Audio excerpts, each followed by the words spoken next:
Hi,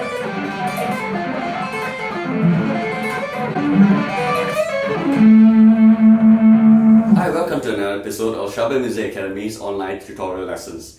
In the last episode, we learned how to do a 3-string sweep picking exercise, and in this episode, we're going to continue and make a more advanced exercise from that.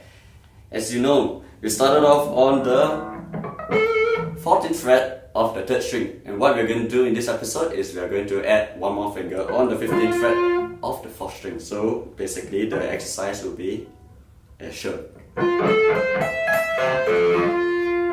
Let's break down what just happened.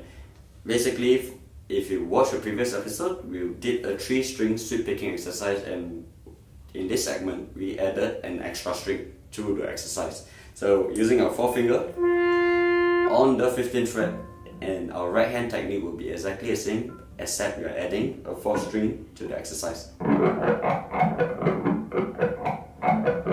And what we can do to make this exercise slightly more complicated and challenging is to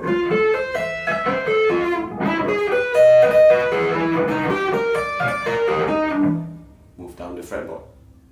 And that concludes the second episode of Shabelle Music Academy's online video tutorials. I'll see you again next week for another episode on sweep picking.